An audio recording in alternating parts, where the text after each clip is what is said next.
네, 오늘은 이제 디도서 2장 말씀을 여러분하고 함께 나누도록 하겠습니다.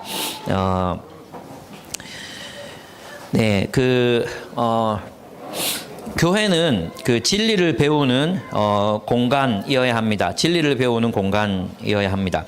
그 파크 팔머가 가르친 거 배움의 영성, 우리가 읽었던 책에서 그 가르침이란, 교육이란 진리를 배울 수 있는 공간을 창조하는 일이라고 말한 적이 있습니다. 그것은 정확히 교회에 해당하는 말입니다. 교회는 진리를 배울 수 있는 공간, 그 공간을 창조하고 진리를 배우고 그것을 또 함양하는 데 교회의 목적이 있습니다. 그래서 교회는 성도들에게 진리를 가르치고 또 그 진리에 합당한 윤리적인 삶을 살고 배워서 세상에서 그 진리를 비추는 삶을 살아가게 해야 합니다. 오늘 우리가 디도서에서 읽는 이 말씀을 보면 복음과 윤리는 절대 떨어질 수 없습니다. 복음과 윤리 그리고 선교, 이 세 가지는 함께 가는 것입니다. 근데 우리 한국 교회에서는 복음은 따로 있고 또 윤리는 복음과 전혀 상관없는 것이라고 이렇게 배워왔습니다. 마치 윤리적인 삶이 율법주의인 것처럼.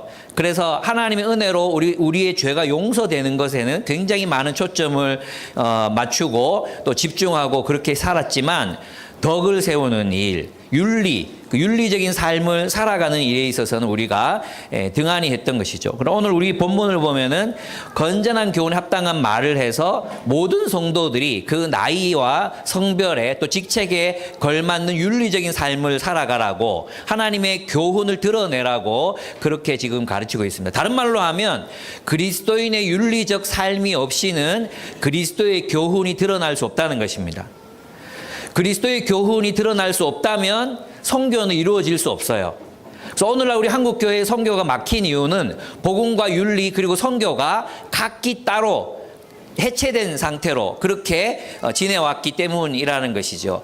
교회는 그런 의미에서 복음만이 아니라 복음과 연결되어 있는 교훈, 그 교훈과 연결되어 있는 윤리, 그리고 그 윤리적 삶을 통해서 드러나는 선교, 이것이 함께 어우러져서 교회를 이룬다고 이야기할 수 있습니다.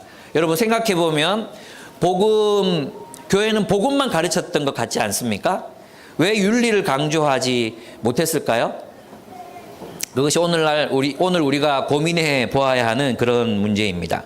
결국 오늘날의 교회가 선교에 실패하고 있는 이유는 결국 교회가 덕을 배우는 공동체로서, 덕을 가르치는 공동체로서 양육에 실패했기 때문입니다.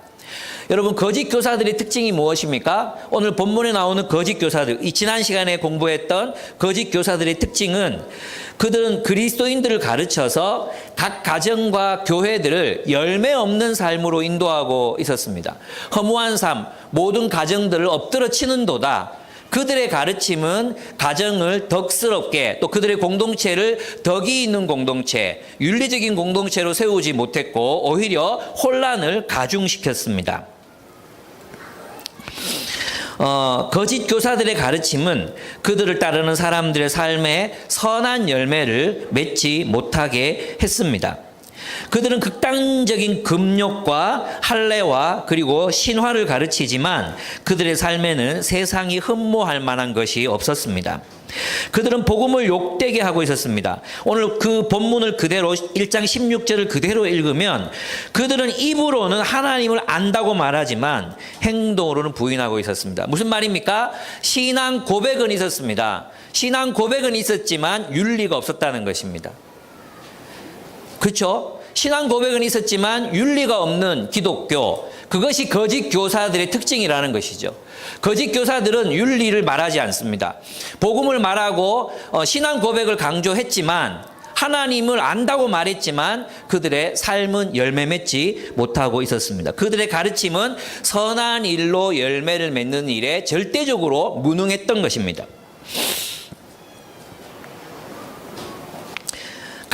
그들은 과증하고 완고한 자들이어서 전혀 선한 일을 하지 못하고 있었습니다. 죄송합니다. 여러분, 오늘날 한국교회에 윤리가 실종되고 있습니다. 그리스도인의 미덕이 사라지고 있습니다.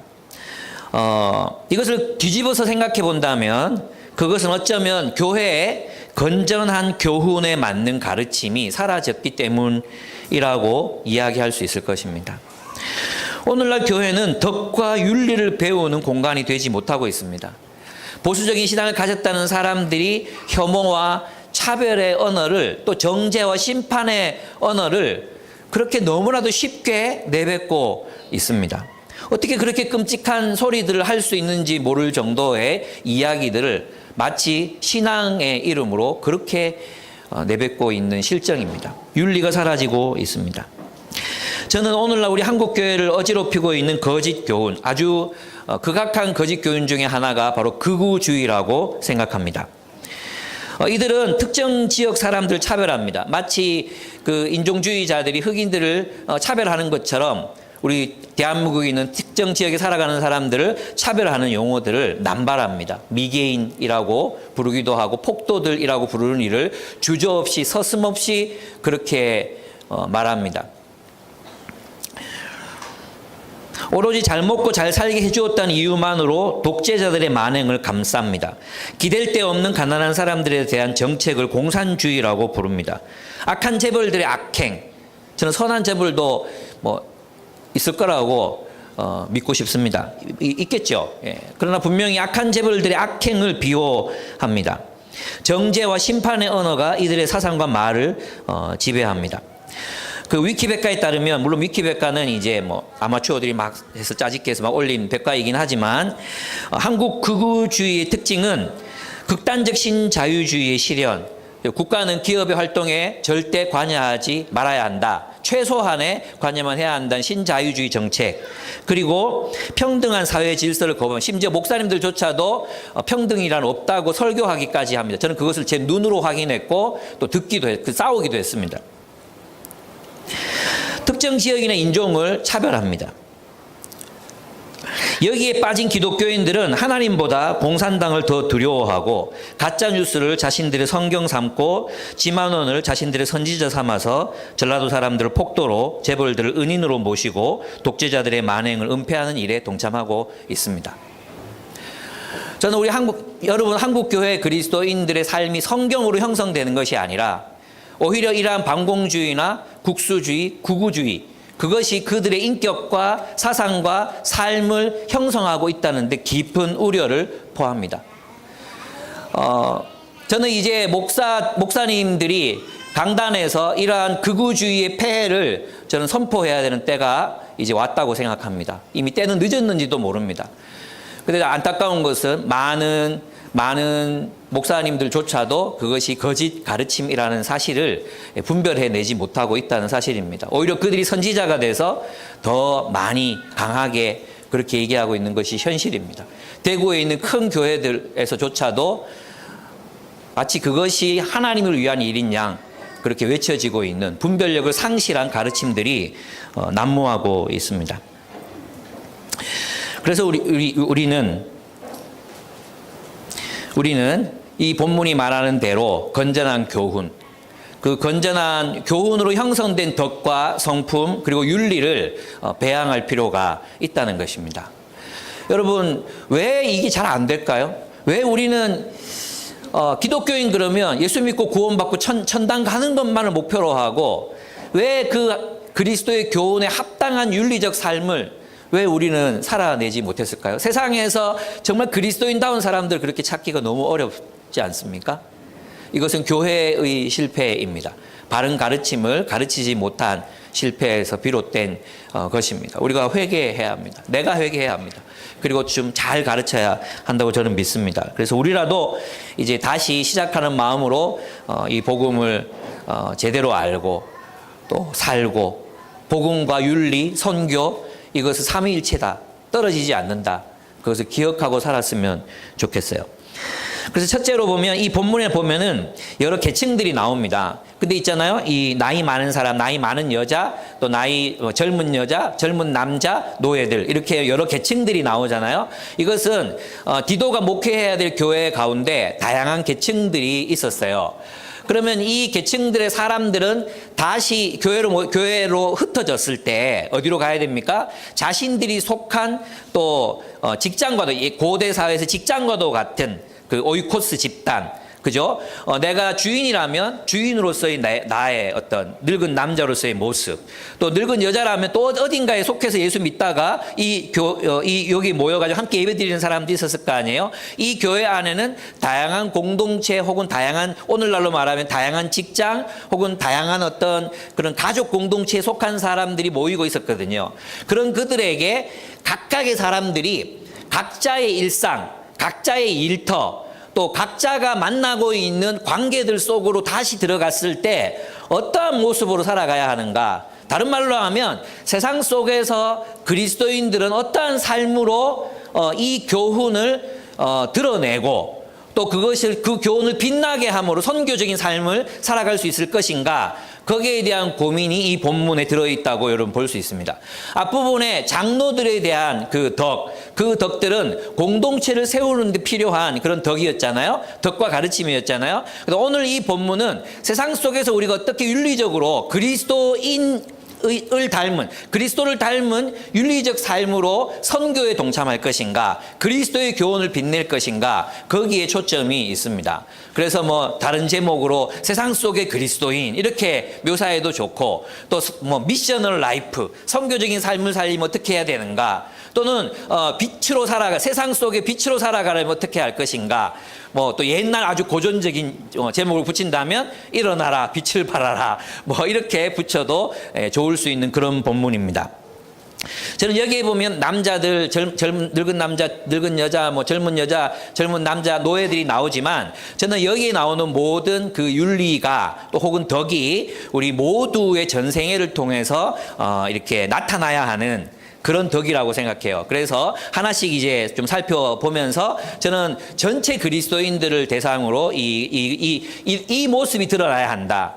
이러한 윤리적인 삶이 세상 속에서 그리스도인의 특징으로 드러나야 된다. 그 얘기를 여러분들과 함께 나누고 싶었어요. 그래서 특정한 늙은 여자들만 이런 어떤 성품을 가지고, 이게 아니라 우리 모두 그리스도인들이 세상 속에서 어떠한 윤리적인 삶으로 우리를 그리스도인이라고 표현할 것인가, 어떻게 그리스도인다운 삶으로 표현할 것인가, 거기에 초점을 맞추고 여러분에게 6가지 정도를 얘기 나누려고 합니다.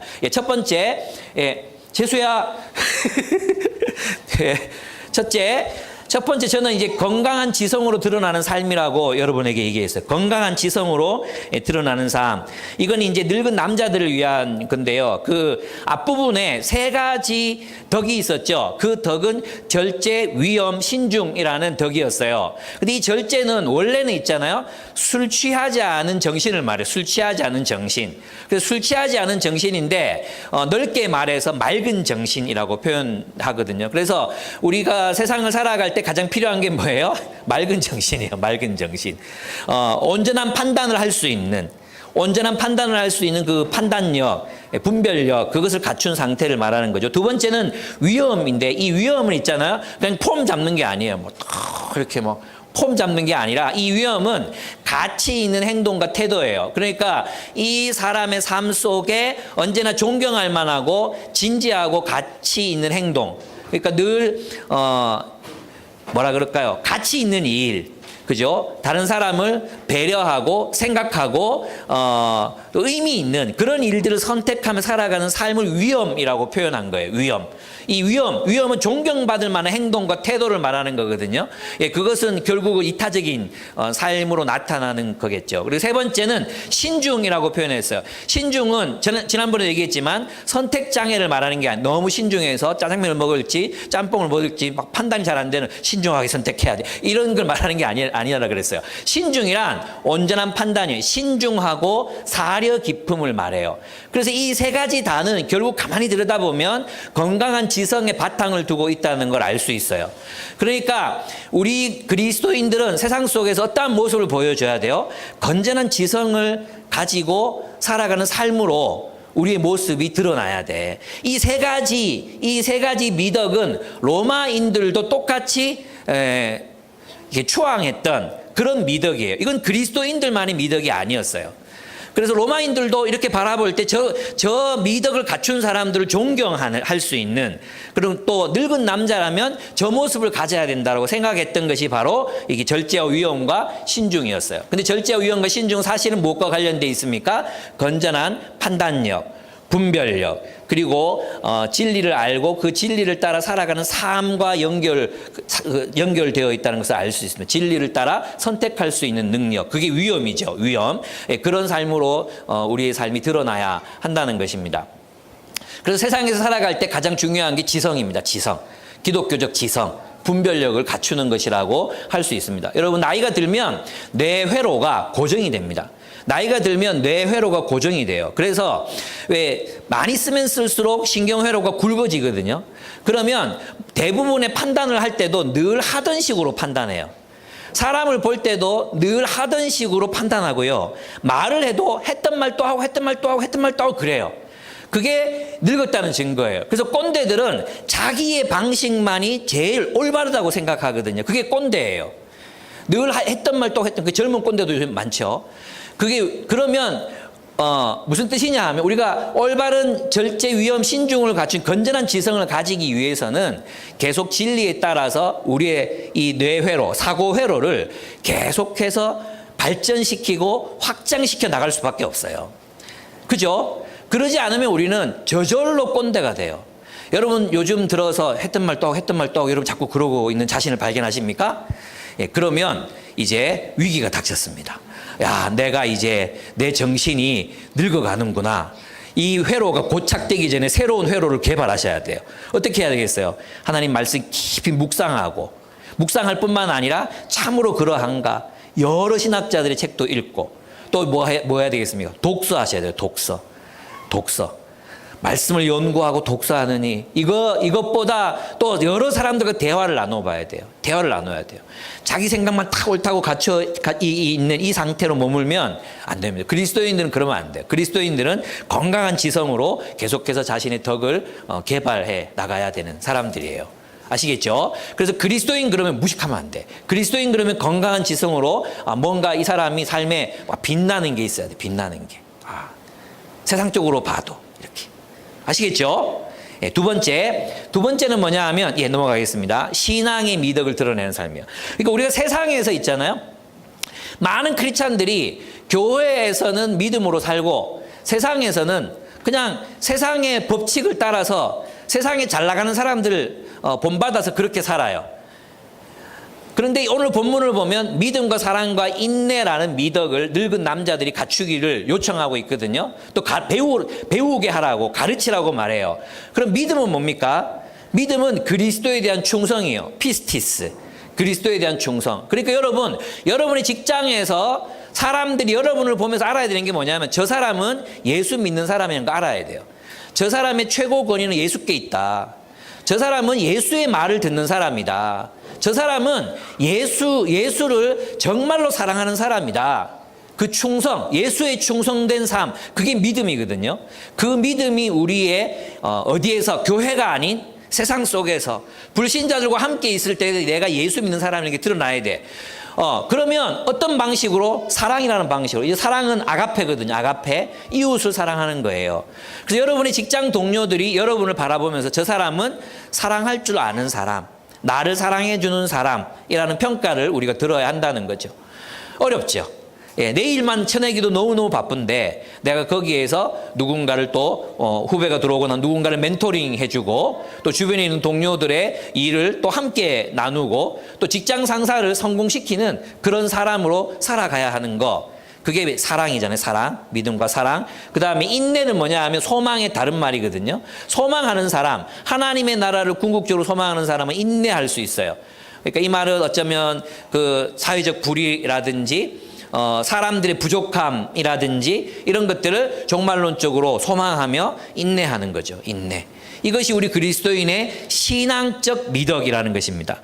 그래서 우리가 세상 속에서 살아갈 때는 우리가 살아가는 세상이 미덕이라고 부르는 것들이 교회, 신앙의 가치와 중첩되는 부분들이 있잖아요. 그죠? 공통된 부분들이 있잖아요. 그 부분에서 우리가 인정받을 수 있어야 될 뿐만 아니라 또 하나 뭐예요? 우리의 신앙적 미덕들. 우리가 그리스도인으로 드러나는 그 미덕들이 나타나야 한다는 것입니다. 어떤 사람들이 이 두 가지 아까 말했던 그런 세상에서의 그 미덕 그리고 신앙의 미덕, 이거 지성으로 드러나는 미덕과 신앙의 미덕이 거꾸로 되는 경우들이 한 가지만 가지고 있는 경우들이 많아요. 직장에서 그냥 신앙적인 미덕만으로는 우리가 존경받을 수 없거든요. 그죠?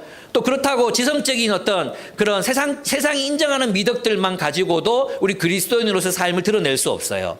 그래서 저는 그 세상이 우리를 바라보면서 아, 참 괜찮은 사람이라고 평가받을 수 있는 그런 미덕들 우리 개발해야 되고, 또 그것이 바로 기독교 신앙에서 비롯된 것이라는 것을 보여줄 수 있는 삶이 우리에게 필요하다.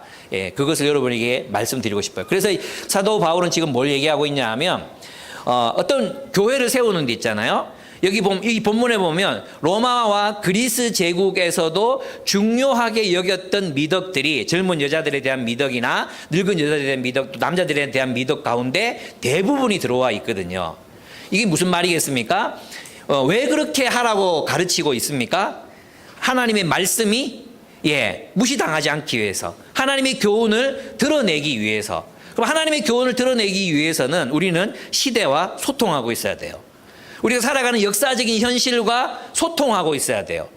그리고 이 사람들이 미덕이라고 생각하는 것들이 우리가 수용할 수 있는 것들이라면 우리가 그런 부분에서 멋있게 우리 자신을 훈련시키고 우리 자신을 개발해 나갈 필요가 있다는 것입니다. 만약에 우리가 시대와 소통하지 않는다면 어떻게 되겠습니까? 개토가 되겠죠. 개토가 되면 우리 어떻게 돼요? 고립되겠죠. 고립되면 버림받습니다.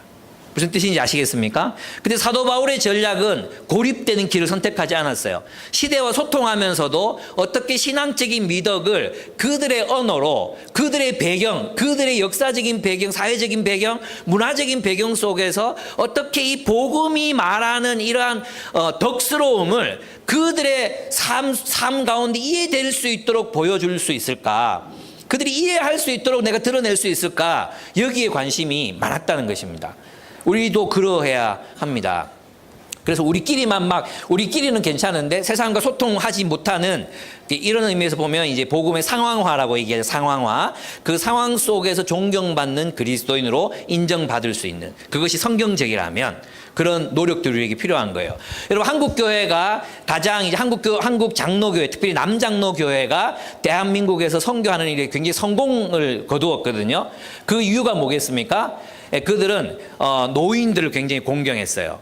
그리고 그 당시에 막 이제 필요가 생기고 있는 여성들을 교육했어요. 필요를 채워줬어요. 시대와 소통했어요. 그 시대에 꼭 필요한 것이 무엇인지 병원을 세우고 또 여성들을 교육하고 학교를 짓고 그렇게 소통했어요. 그리고 그들은 노인들을 세워서 그 노인들을 장로로 삼고 장로들이 또 교회를 인도하게 했잖아요. 그것이 그 문화적인 상황에서 적실했기 때문에, 그 상황에 성공했기 때문에 한국 초대교회가 한국을 복음화해 갈 수 있었던 것입니다. 그러나 지금은 어떻습니까? 달라졌잖아요. 그죠? 그래서 이 달라진 상황 속에서 또 그러면 우리가 이 세상 속에서 교회가 어떠한 방식으로 복음을 표현하는 공동체가 되고 그 복음을 살아내는 개인이 될 것인가? 이거 여러분 각자가 고민해야 되는 거예요. 여러분의 그 삶의 영역에서 나는 어떻게 그리스도인, 신앙인이면서도 또한 사회인으로서 인정받고 존경받는 삶을 살아갈 것인가 고민하셔야 돼요. 그리고 여러분 나름의 모델을 삼고, 누군가를 모델로 삼고 닮아가시는 그런 노력이 필요한 것입니다. 많은 사람들이 실패가 뭡니까? 사회에 나가서도 그냥 교회인으로만 살아가는 거죠. 그 사회에서 존경받지 못하고 교회 사람으로만 살아가는 거. 이거 반대. 이걸 보고 뭐라 그럽니까? 고립이라고 얘기하죠. 고립. 또 하나는 뭡니까? 마치 자기는 그리스도인이 아닌 것처럼 세상에서 유능한 사람으로만 살아가는 거예요. 그래서 세상에서 유능한 사람으로만 살아가는 것. 이걸 뭐라 그래요? 타협이라고 그래요. 우리는 고립과 타협 이 둘 다를 우리는 받아들이지 않습니다. 우리가 원하는 것은 구별입니다. 구별이라는 것은 그들의 문화와 역사 속에서 내가 그리스도인으로 표현되는 삶의 양식을 찾는 것을 말하는 것입니다. 세 세 번째로 이제 인간관계로 드러나는 삶. 이건 이제 늙은 여자들을 말하는 것입니다. 늙은 여자들에 대한 건데, 그러나 또 가만히 들여다보면 우리 인간관계를 통해 드러나야 됩니다. 이 거룩한 행실은 뭐냐 하면 성직자 같은 매일의 삶을 사는 것을 말합니다. 원래 이 거룩한 행실이라는 단어는 히에로프레페이스라는 단어인데, 원래 신전에서 섬기는 여사제의 매일의 일과, 그게 이제 거룩한 행실이었어요. 그러면 여기서 바울이 이 용어를 썼을 때는 어떤 뜻이겠습니까? 너희는 마치 그 신전에서 일하는 거룩한 여사제들처럼 매일매일을 하나님의 백성으로, 하나님께 선택받은 사람들로 살아가는 사람들처럼 살아라. 그래서 여러분, 여기서 이 늙은 여자들은 몇 살 이상, 30살 이상이면 다 늙은 여자들이잖아요. 늙은 여자라 그래. 이 당시는 이제 30살 이상의 가정을 가진 여자분들을 늙은 여자라 얘기했거든요. 여러분 대부분이 이제 포함되는 거죠. 그죠? 여러분 살 때 어떻게 살아야 돼요? 나는 수녀다. 여러분이 수녀복을 입고, 여러분 동네에서, 아파트에서, 여러분 직장에서 살아간다면, 여러분 어떻게 살겠어? 수녀복을 입고 산다면 되게 불편하겠죠. 어마어마하게 불편하겠죠. 걷는 것조차도 사람들이 내가 걷는 모습을 보고, 하나님을 욕하지 않는, 이런 거 막 걱정하겠죠. 예. 그런 공인의식을 가지고 살아가라는 것입니다. 그런 공인의식으로 가지고 살아가는데, 그럼 인간관계에서 어떤 모습으로 드러나야 하는가? 그건 제일 마지막에 결론이 있어요. 뭐냐 하면, 나는 이 세상에 많은 사람, 우리 모든 사람들에게 가르칠 것이 있는 사람으로 살라는 거예요. 가르칠 것이 있는, 좋은 것을 가르쳐 가정을 돌보게 하라 그랬잖아요. 저는 그래서 있잖아요. 우리 그리스도인이 살아갈 때, 세상에서 살아갈 때 누군가가 와서 우리에게 이런 거 좀 어떻게 하면 좋겠어요? 라고 물어볼 수 있는 그런 사람들로 우리는 살아가야 한다고 생각해요. 예, 그게 바로 신전에서 여성직자들이 어떤 일을 했겠습니까? 사람들이 찾아오면 상담해주고, 인생에 고통받는 문제들을 이렇게 해라 저렇게 해라 이런 얘기들을 했을 거 아니에요. 그것이 저는 통한다고 생각해요. 또 두 번째, 이 두 가지는 헐뜯는 거 있잖아요. 이 헐뜯는 거 주로 어떨 때 헐뜯습니까? 술 많이 먹으면 헐뜯습니다. 술 먹고 막 이 제정신 아닐 때 말이 많아지잖아요. 그럼 남을 헐뜯게 되거든요.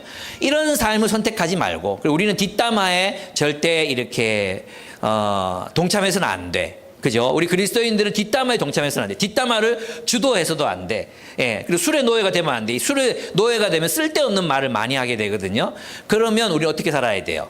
어떻게 살아야 되냐면 거룩한 행위, 성직자 같은 삶. 그래서 여러분의 목표는 뭐냐 하면, 여러분의 직장, 여러분의 가정, 여러분이 속한 그 공동체 속에서 나는 이 사람들의 유능한 상담자가 되겠다.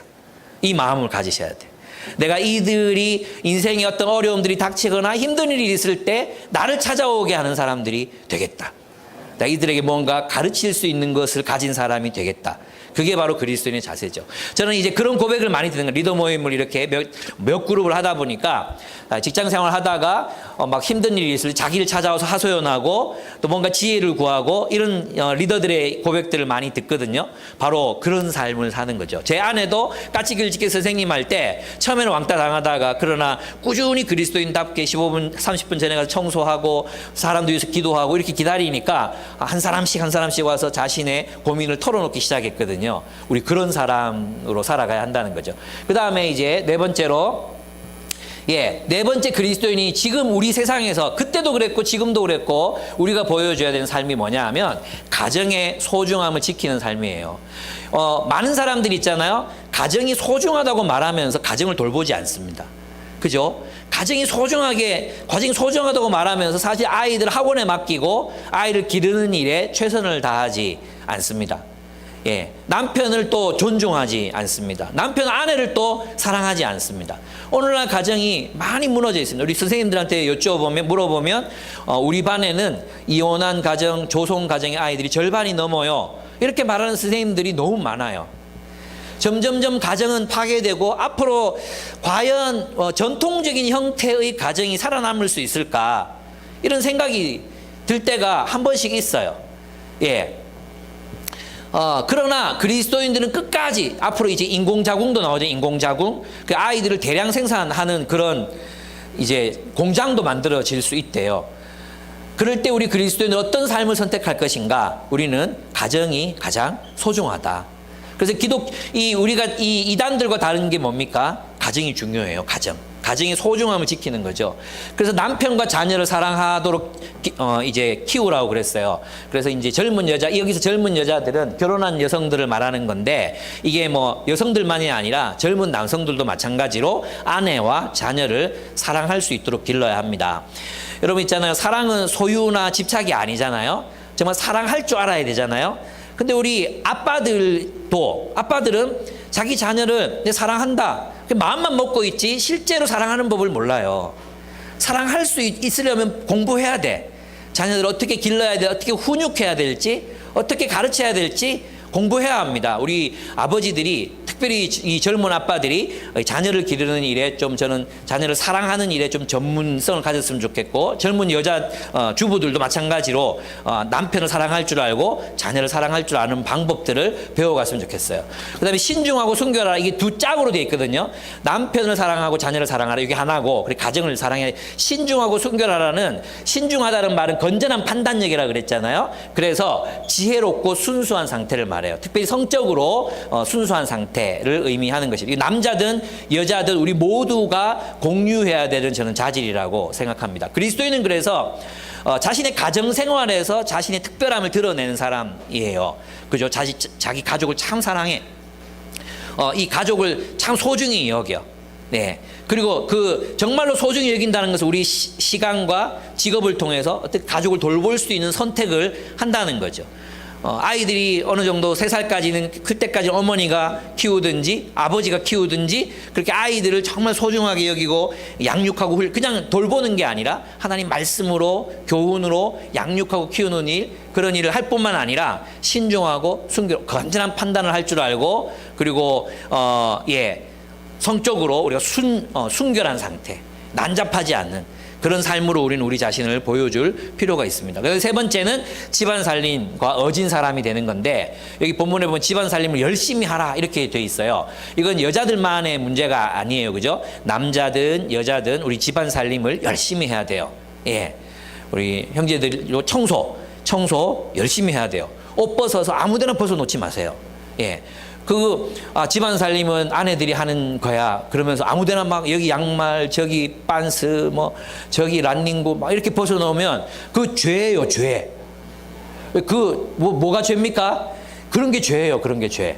여러분이 아주 이렇게 정말 신중하게 생각하셔서 집안 살림 모두 남자든 여자든 열심히 여러분 하시는 분들이 되셔야 돼요.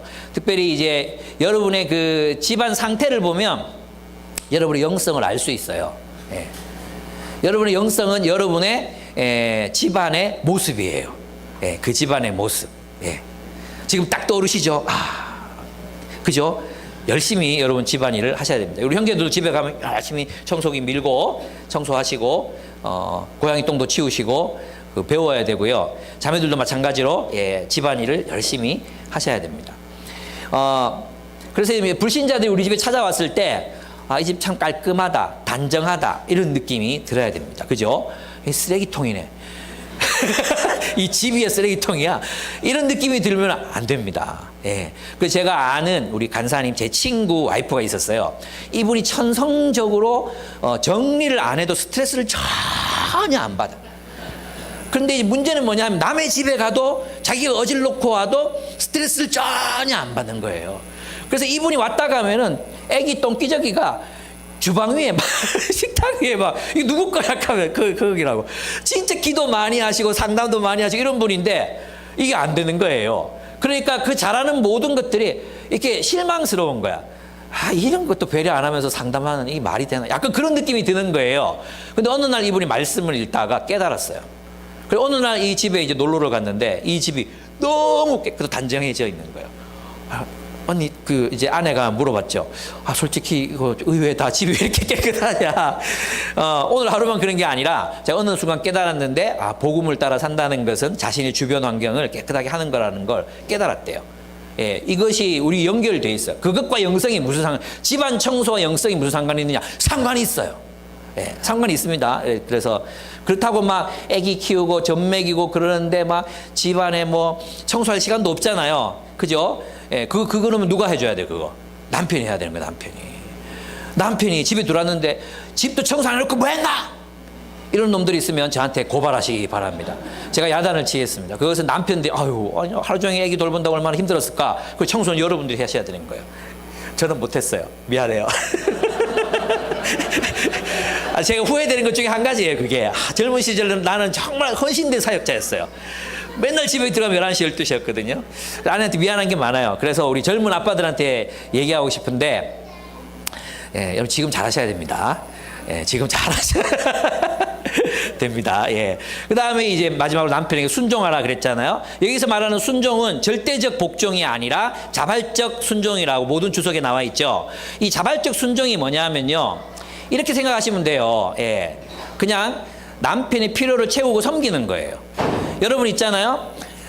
에베소서에 보면은 피차 복종하라 이게 제일 먼저 나와 있고, 그 다음에 아내는 남편에게 복종하라 이렇게 되어 있거든요.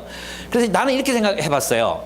사실 내가 아내를 정말로 사랑한다면 나는 아내에게 복종하는 것, 아내가 필요로 하는 것들에 대해서 내가 자발적으로 섬길 것 같거든요. 그렇지 않습니까? 여보 이것 좀 해주세요 이렇게 얘기했을 때 예 알겠어요 여보 이렇게 하는 게 사랑이잖아요. 그죠? 그건 네가 하는 일이야. 이건 사랑이 아니잖아요. 그래서 사랑과 복종은 동전의 양면과도 같은 거예요. 동전의 양면과도 같은 거예요. 그래서 여러분이, 예수님도 그랬어요. 예수님은 자기를 비워 종의 형체를 가지사 죽기까지 뭐 하셨어요? 복종하셨으니 누구에게? 사람들에게예요. 그 본문의 문맥을 보면 하나님께 복종하셨다는 뜻이 아니라 사람들을 너무나 사랑하셔서 사람들에게 복종하셨다 이렇게 돼 있어요. 그 복종은 사람들의 필요를 채우는 복종이에요. 내가 사랑한다면 아내의 필요를 채우겠죠. 아내가 남편을 사랑한다면 남편의 필요를 채우겠죠. 그죠? 그래서 사랑과 복종은 사랑, 아가페라는 그 단어의 다른 표현이다. 이렇게 생각하시면 쉬워요. 그런데 이제 두 사람이 사니까 어차피 어떤 최종적 결정을 해야 될 때가 있잖아요. 그럴 때는 이제 남편이 결정해야 된다는 거죠. 누군가 한 사람이 결정해야 될 때는. 그럼 혼자 단독으로 결정하는 게 아니라 우리에겐 뭐가 있어요? 교회라는 공동체가 있잖아요. 우리보다 더 지혜로운 사람들이 있잖아요. 그 사람들과 함께 결정해 가는 거죠. 그리고 정말 아내가 더 훌륭해. 그럴 때 어떻게 얘기했어요? 남편이 당신이 결정하는 대로 하시면 될 것 같아요. 자신의 그 주권을 위임할 수 있잖아요. 위임하시면 돼요. 그렇게 해서 남편에게 순종하라 이렇게 얘기해서 남편과 아내는 서로 순종해야 합니다. 그 이유가 뭡니까? 하나님의 말씀이 비방을 받지 않게 하려 합니다. 이게 굉장히 중요한 부분인데요. 결국 있잖아요. 저는 이렇게 생각해요. 이거는 여기 나와 있는 이 모습들은 사실 그 그레타 섬이 이 당시 그때 이 성경이 쓰여질 당시에 신여성 여성들을 위한 어떤 특별한 법들이 주어졌어요.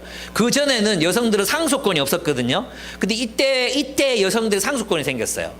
또 이때 여성들은 자기 재산을 소유할 수가 있었어요. 그러니까 뭐가 가능해요? 이혼이 가능해졌어요. 그래서 이 당시 여성들은 오히려 이제 막 남자들을 깔보고 또 남자들이 그렇게 자신의 그런 어떤 성적인 욕구를 위해서 막 이렇게 사는 것처럼 여성들도 그렇게 살아가고자 하는 욕망들이 막 표현되고 있던 그런 시대였거든요. 그런 시대 속에서 그리스도인은 이런 가정, 그리고 로마 제국에서도 사실 이 덕목을 가정규약으로 정해놓고 아내들이 이렇게 살아라고 가르치고 있었던 그런 시대였거든요. 여러분 이것은 무엇을 말합니까? 우리가 이 세상에 대해서 대항문화, 세상이 이렇게 가정이 무너질 때 우리는 가정을 세워야 되기도 하고, 한편은 그 가정으로 뭘 해야 된다는 거예요. 그 가정의 삶과 모습이 사람들에게 덕이 되고 선교가 되고 보여지는 그런 모습이 되어야 한다는 거죠. 그런 의미에서 여러분의 가정은 얼마나 선교적입니까? 여러분의 가정을 하나님 나라의 공동체라고 사람들에게 이렇게 드러내실 수 있겠습니까? 예수 믿고 싶다가도 저 집 보면 밥맛 떨어서 저렇게 살 거면 예수 안 믿는 게 낫겠다. 이러면 안 되잖아요. 그죠? 우리는 아마 아무도 그런 사람 없을 거예요. 우리의 가정의 모습은 아주 지도력이 있는 가장, 그리고 사랑할 줄 아는 남편, 그죠? 그리고 사랑할 줄 아는 아내, 그리고 자신의 가정, 그 아이들을 하나님의 사랑으로, 하나님의 교훈으로 이끌 수 있는 그런 어머니, 그죠? 그리고 이 가정을 돌보라는 책임은 또 누구에게 있었어요? 장로를 뽑을 때 자기 자녀들을 복종케 하는 자라 한다. 예수 믿는 자라 한다 그랬잖아요. 가정을 세우는 일은 여성들에게만 있는 게 아니라 남성들에게도 똑같은 그런 책임이 주어져 있다는 거예요. 그리고 그 아름다운 가정으로 우리는 그리스도의 덕을 선전할 수 있습니다. 교훈을 드러낼 수 있습니다. 저는 앞으로 우리가 행복하고 기쁜 모습의 가정, 또 자녀들의 모습이 참 반듯하고 예뻐, 그런 모습으로 저는 많이 복음이 전파될 수 있을 거라고 믿어요. 예. 그런 가정을 우리 함께 세워갔으면 좋겠습니다. 그 다음에 이제 젊은 남자들은 별로 요구하는 게 별로 없는 것 같아요. 기대가 없었어요. 기대가. 바울이 디도에게 젊은 남자들에서 별로 기대를 안 해. 근데 나는 이렇게 생각했어요. 첫째는 뭐냐 하면 신중한 삶을 가르쳐라 그랬잖아요. 신중한 삶. 젊은 남자를 권하는 신중한 사람이 되게 하십시오. 그리고 7절은 6절에서 이어지는 거거든요. 그대는 모든 일에 선한 행실의 모범이 되시고 가르치는 일에 순수하고 위험 있는 태도를 보여야 합니다. 그대는 모든 선한 행실의 모범이 되십시오 그랬죠. 그러니까 젊은 남자에게 디도가 가르쳐야 되는 게 있는데 두 가지예요. 그죠? 하나는 뭐예요? 신중한 삶. 올바른 판단을 할 수 있는 판단력, 분별력 있게, 사력 있게 그렇게 행동할 수 있는 삶을 가르쳐야 되고, 두 번째는 본을 보임으로 선한 행실을 가르쳐야 돼. 그러니까 젊은 남자들에게 필요한 건 뭐예요? 멘토예요, 멘토. 젊은 남자, 젊은 남편들에게 필요한 것은 멘토예요, 리더예요, 리더. 여러분 있잖아요. 여러분은 리더, 선배, 먼저 그 길을 걸어간 사람, 이런 사람들을 굉장히 무시해. 그리고 자기 마음대로 막 살아가려고 하거든요. 내가 다 시행착오 해보고 내가 겪어가려고 해. 근데 있잖아요. 조금만 대화해보면 모든 사람이 이미 그 길을 걸었어요. 모든 사람이. 그리고 자기 나름의 그 지혜와 자기 나름의 그런 어떤 방법들을 다 가지고 있거든요. 그래서 여러분, 젊은 남자들은 좋은 멘토를 가시는 것이 여러분 인생의 어마어마한 부요예요. 여러분, 그 해리킴 목사님이 그러셨잖아요. 90%의 시행착오를 줄일 수 있다. 그래서 여러분의 리더, 영적인 리더. 그리고 리더는 순수한 마음으로 가르치라 그랬죠. 사람을 이용하거나 또는 어떤 뭐 가르쳐서 자기 꼬붕으로 삼거나 그런 동기가 아닌 순수한 마음으로 가르치는, 그죠? 그래서 신중한 삶, 선한 행실은 리더의 가르친 건 모범으로 배운다. 그래서 그리스도인의 미덕은 뭐예요? 계속 배우는 거예요. 계속해서 배워가는 삶. 이것이 우리의 삶 속에 있었으면 좋겠어요. 계속해서 배워야 돼요. 계속해서. 여러분, 고수가 되면 그냥 이게 끝이는 게 아니에요. 고수가 되잖아요. 또 배워요, 또. 제가 이제 배드민턴 하잖아요. 제 같은 사람들 안 배우거든요. 그래, 안 늘어. 맨날 저는 징검다리야. 내보다 늦게 온 사람이 나를 밟고 올라가고. 저는 항상 그래. 그 자리에 늘 있어요. 그런데 있잖아요. 잘 치는 분들을 보면 저 사람들이 뭐 배울 필요가 있어? 그러는데 배워요. 돈을 내고 코치를 바꿔가면서 배워요. 그래서 계속해서 올라가잖아요. 그게 필요한 거예요, 우리에게, 우리의 삶 속에. 여러분 인생도 마찬가지거든요. 그래서 내가 완전하다, 내가 잘할 수 있다, 이것보다도 자꾸 이렇게 여러분보다 더 훌륭한 분들을 모범으로 삼고 한 번씩 만나고 도움을 받고 가르침을 얻는, 그것이 여러분 인생을 굉장히 윤택하게 할 것입니다. 꼭 기억하시기 바랍니다. 네, 이제 마지막이죠. 일터에서 드러나는 그리스도인의 삶입니다. 이거는 이제 그때 당시 노예들하고 지금 회사원들하고 직장인들하고는 조금 배경이 다른 것 같아요. 그래서 이것을 전체적으로 다 적용할 수 있을지는 잘 모르겠어요. 첫째는 모든 일의 주인에게 복종하라 그랬잖아요. 이 모든 일은 힘든 일, 힘들지 않은 일을 포함하는 모든 일이지 선한 일, 악한 일을 말하는 게 아니에요. 성경은 악한 일에 대해서는 노라고 말하라 그랬거든요. 그래서 여기서는 왜 일하다 보면은 나는 되게 힘든 일만 자꾸 맡게 되고 저는 계속 힘들지 않은 일만 맡는 것 같고 불공평하고 이런 게 보이잖아요. 근데 그 모든 일에 복종하라 그랬어요. 그래서 힘든 일이든 또 힘들지 않은 일이든 여러분이 함께 하시는 겁니다. 제 아내가 이제 직장에 다닐 때 그랬죠.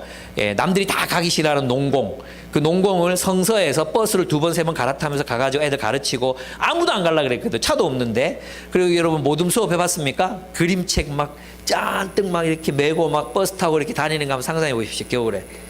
내가 아내가 다녔던 그 길을 운전하면서 이렇게 갔다 오니까 진짜 멀더라고요. 차 안에서 내가 울었어요. 내가 정말 나쁜 놈이구나. 우리 아내를 참 사랑하고 업고 다녀야 돼. 생각만 그렇게 하고 안 되더라고 잘. 어쨌든 뭐 그때 제가 아내 정말 고맙다. 정말 이 사람 훌륭한 사람이구나. 네, 그런 생각한 적이 있었어요.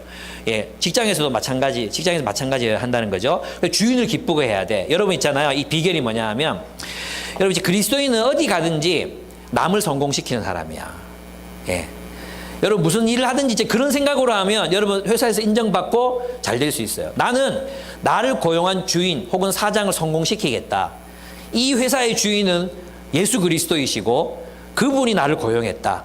난 그리스도를 위해서 이 사장을 성공시키겠다. 그런 마음으로 살아보세요. 예. 여러분이 존재하는 이유가 여러분 축복의 통로가 되는 거예요. 축복의 통로. 여러분 회사 사장 망하게 하려고 그 회사 들어간 거 아니잖아요. 그죠?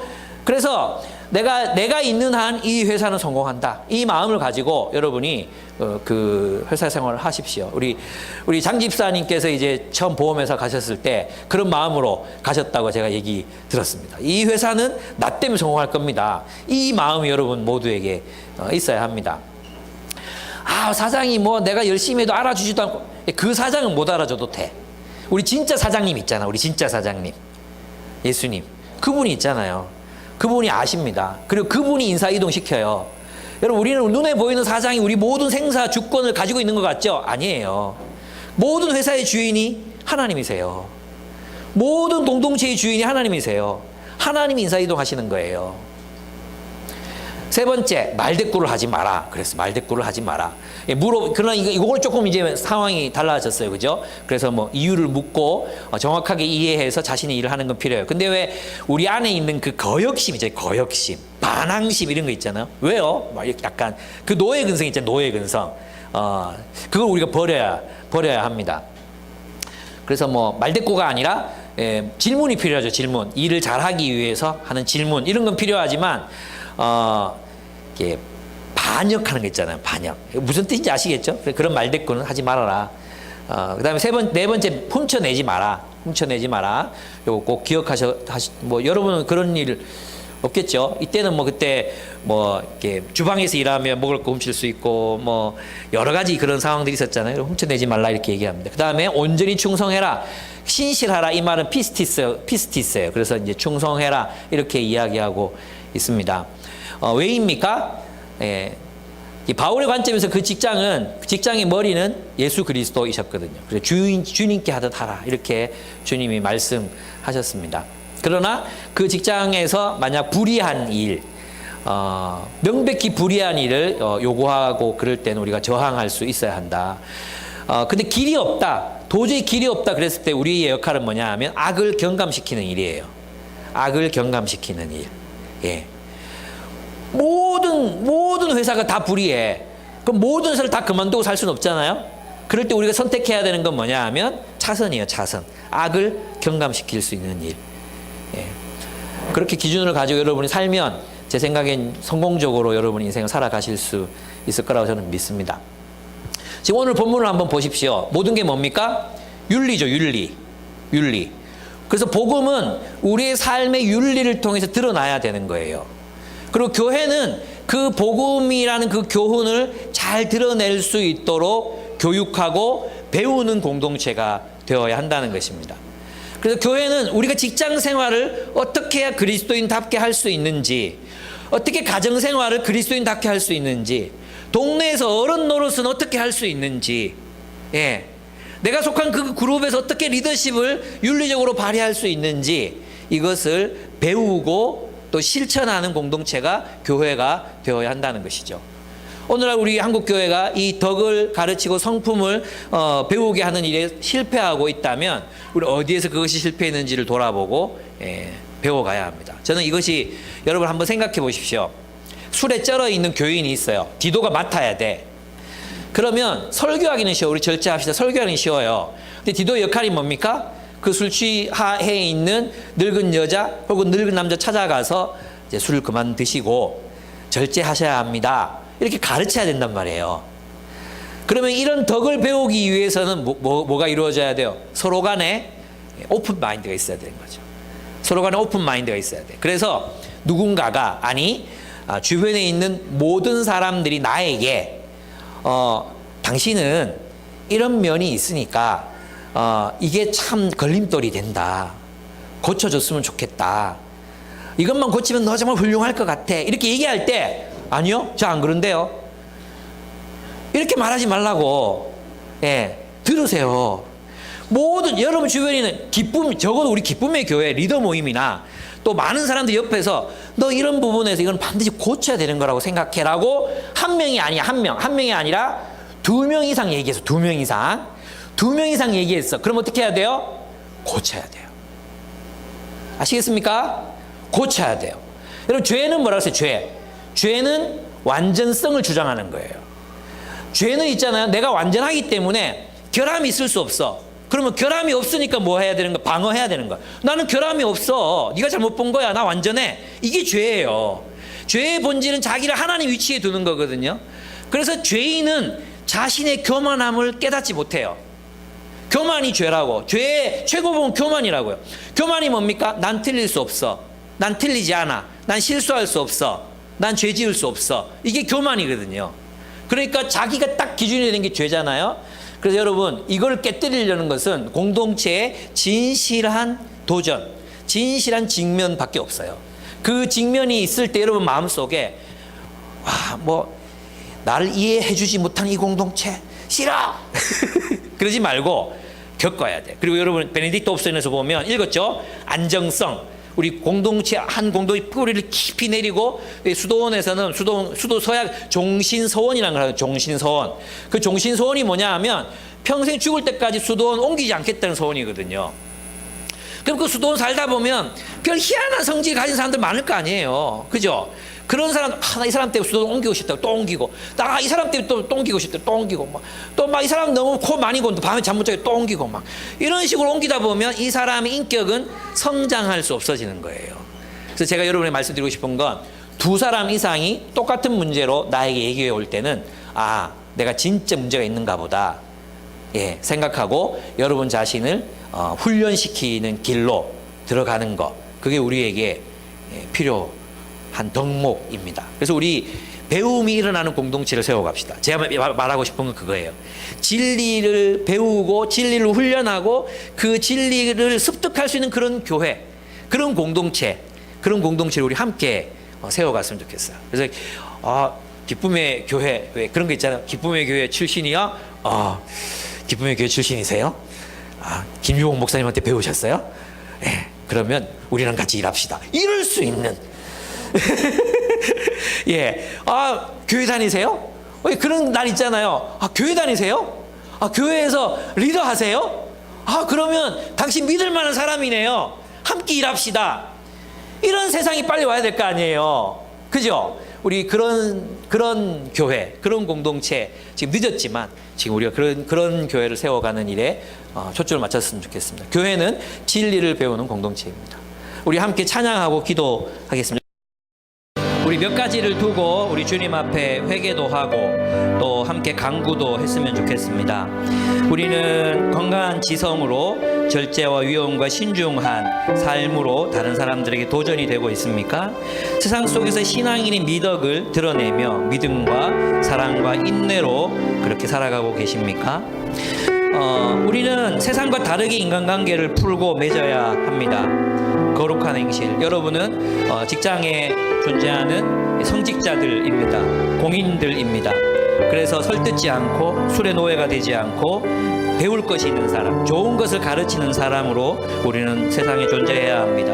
여러분의 가정을 소중히 여기고 그들을 사랑하는 법을 배워가야 합니다. 네, 항상 배워야 합니다. 일터에서는 성실하게 우리 주인들 또 기쁘게 하고 그들을 성공시키는 삶, 신실하게 살아가는 삶으로 우리 살아가고 있습니까? 여러분 하나님의 그 복음이 여러분의 삶을 통해서 드러나고 나타나고 있습니까? 여러분의 윤리를 통해 나타나고 또 그 윤리적인 삶이 선교로 이어지는 그런 삶이 되게 해달라고 우리 주님 앞에 기도했으면 좋겠습니다. 기도하겠습니다.